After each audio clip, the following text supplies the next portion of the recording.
যুক্তরাষ্ট্রের new York সিটির mayor পদে প্রতিদ্বন্দ্বিতা করতে যাওয়া ডেমোক্রেটিক পার্টির আইন প্রণেতা জোহরান মামদানি এবার বাংলাদেশি আন্টিদের ধন্যবাদ দিয়েছেন।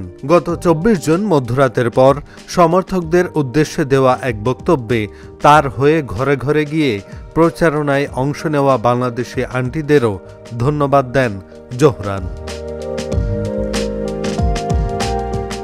আগামী নভেম্বরের জাতীয় নির্বাচনের আগেই ইতিহাস গড়ে শোরগোল ফেলে দিয়েছেন ভারতীয় বংশোদ্ভূত তরুণ এই রাজনীতিক। জোহরান মামদানি এখনও নিউ ইয়র্ক শহরের মেয়র নির্বাচিত না হলেও সবাই আসন্ন নির্বাচনে তার জয়ের ব্যাপারে আশাবাদী। নির্বাচিত হলে জোহরান হবেন নিউ ইয়র্ক নগরের সবচেয়ে কম বয়সী এবং প্রথম মুসলিম মেয়র।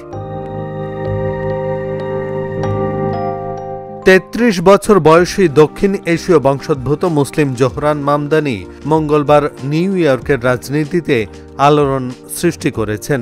সাবেক গভর্নর অ্যান্ড্রু কুমোকে বড় ব্যবধানে পরাজিত করে তিনি যুক্তরাষ্ট্রের সবচেয়ে বড় শহরের মেয়র পদে ডেমোক্রেটিক দলের প্রার্থী হওয়ার দৌড়ে এগিয়ে গেছেন।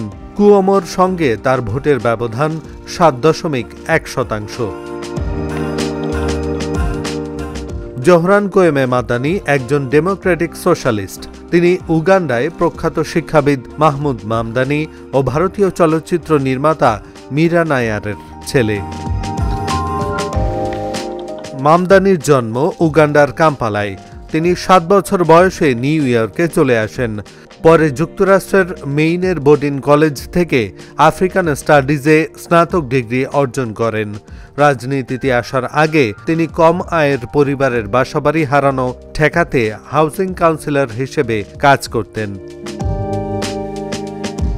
নির্বাচনী প্রচারে তিনি উর্দু ভাষায় ভিডিও, বলিউড ক্লিপ এবং স্প্যানিশ ভাষায় বক্তব্য ব্যবহার করে বিভিন্ন সম্প্রদায়ের ভোটারদের কাছে পৌঁছাতে সক্ষম হন।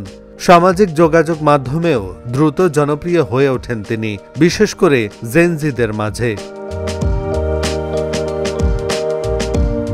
এহসানুল হক, ঢাকা জার্নাল।